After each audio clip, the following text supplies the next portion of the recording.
जय हिंद दोस्तों, कैसे हैं आप सब। मैं आपका स्वागत करता हूँ आपके अपने चैनल में। तो आज हम पढ़ने वाले हैं डायरेक्शन कोसाइन और डायरेक्शन रेशियो के बारे में। सबसे पहले डायरेक्शन कोसाइन और डायरेक्शन रेशियो पढ़ने के लिए आपको ये एक डायग्राम का पता होना चाहिए।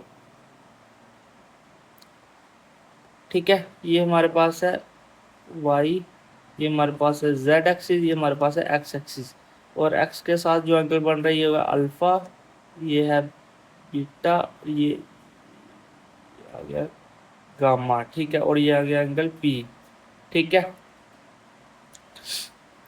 तो अब जो ओपी है वो है हमारे पास पोजीशन वेक्टर है। क्या है? Position vector. ओपी है हमारे पास पोजीशन वेक्टर। ठीक है, जिसको हम आर से डिनोट कर रहे हैं। अल्फा है हमारे पास with position vector with respect to x axis. Beta है हमारे पास वाई एक्सिस के क्रॉसपोंडिंग।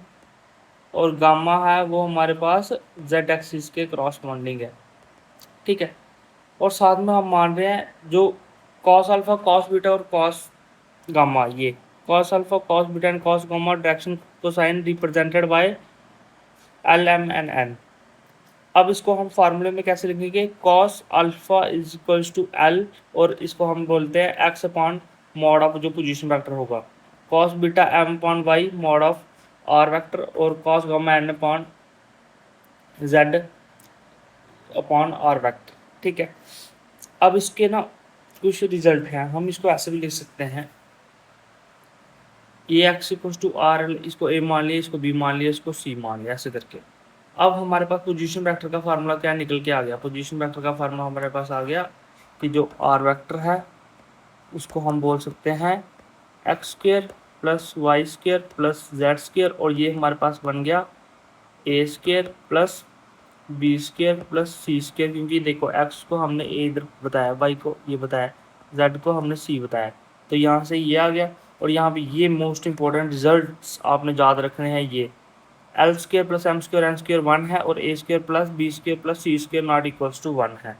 और ये याद रखना, कॉस अल्फा को हम ऐसे लिख सकते हैं, कॉस बीटा को हम ये लिख सकते हैं, कॉस सी को अल्फा गामा को हम ये लिख सकते हैं। ये जस्ट हमने क्या किया, एक्स की जगह ए रखा और नीचे मॉड ऑफ आर वेक्टर में वैल्यू पुट की, और ये हमारे पास चीज़ें आ गई। आपने बस इतना सा याद रख लिया, ये जो मैंने करवाया अभी, तो आपके ये डायरेक्शन को साइन से लगभग लगभग सारे क्वेश्चन निकल जाएंगे। ठीक है, अब देखो जैसे हम क्वेश्चन करते हैं, हमें क्या दिया गया?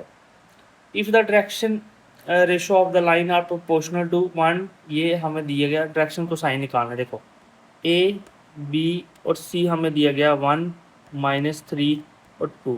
ठीक है, हमें पता है क्या फार्मूला है, कॉस अल्फा। कॉस अल्फा क्या है? A upon under root a square plus b square plus c square. ठीक है, सी स्क्र, तो ये क्या आ गया? ए क्या है? 1 अपॉन अंडर रूट 1, 1 का स्क्वायर आ जाएगा 1, और 3 का स्क्वायर 9, और यहाँ पे आ गया 4। ठीक है, तो ये आ गया 14, 1 अपॉन अंडर रूट 14। ऐसे ही कॉस बीटा की जब बात करेंगे हम, तो बी आ जाएगा बी -3 अपॉन अंडर रूट 14। और कॉस गामा की बात करेंगे जब हम, तो ये 2 अपॉन अंडर रूट 14। ठीक है, जस्ट इसमें ये है, इन फार्मूलों में मैंने जस्ट वैल्यू पुट किया और आंसर आ गया बस। क्वेश्चन आपको JKSSB ऐसे ही क्वेश्चन पूछ रही है, जस्ट आपने वैल्यू पुट करनी है और आपका आंसर आ जाए। ठीक है, अब देखो क्या दिया, if the direction cosine of the line are this, तो हमने निकालना है। ठीक है, एक ही वैल्यू निकालनी है। तो हमें एक रिजल्ट पता है कि l square plus m square plus n square equal to 1 है, और एक और होता है a square plus b square plus c square not equal to 1। ठीक है, अब इसमें एल की जगह रखो 1 अपॉन ए का स्क्र, एम की जगह रखो 1 अपॉन ए का स्क्र, यहाँ रखो 1 अपॉन ए का स्क्र इक्वल्स टू 1। ठीक है, तो ये क्या आएगा? 1 अपॉन ए का स्क्र प्लस 1 अपॉन ए का स्क्र प्लस 1 अपॉन ए का स्क्र इक्वल्स टू 1। तो ये बन गया 3 ए स्क्र 1, और यहाँ से आ गया a square equals to 3, a is equal to plus minus under root 3। ये लो वैल्यू निकल के आ गई, बस ये है। If alpha beta gamma, next है हमारे पास, if alpha beta gamma be the angle which the line makes with the coordinate axis are. तो अब हमारे पास रिजल्ट थे, क्या रिजल्ट, क्या कौन कौन सा रिजल्ट है? एक रिजल्ट है L square plus M square N square equal to 1। L क्या था, कॉस, ये भी था, और इसमें वैल्यू पुट की तो आपका निकल के आ गया था, बस simple. The direction cosine of any normal to X Z plane. अब एक्स जेड प्लेन की जब भी बात हो रही है, ठीक है, एक्स जेड प्लेन की, ठीक है, एक्स जेड प्लेन की जब भी बात करेंगे हम, तो क्या होगा यहाँ पे, सोचो आप, एक्स जेड प्लेन में कि जो नॉर्मल निकालना है, तो एक्स जेड प्लेन मतलब जो हमें नहीं दिया गया है, वाई वाई नहीं दिया गया है, तो वाई 1 बाकी 0 0 आ गया आपका आंसर, ठीक है।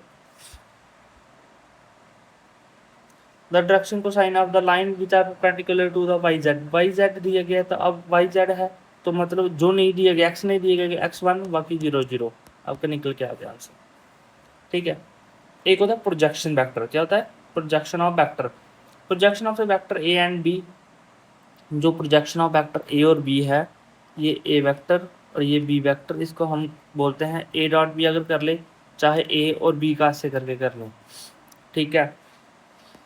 अगर ये जो थीटा, ये प्रोजेक्शन वेक्टर जो हम बना रहे हैं, इसके साथ एक एंगल बन रहा है थीटा, अगर ये थीटा 0 हुआ तो जो प्रोजेक्शन वेक्टर होगा, अगर ये 0 हुआ तो projection vector A B will A B itself, क्या होगा, जो प्रोजेक्शन वेक्टर का ए बी होगा वो ए बी इटसेल्फ हो जाएगा।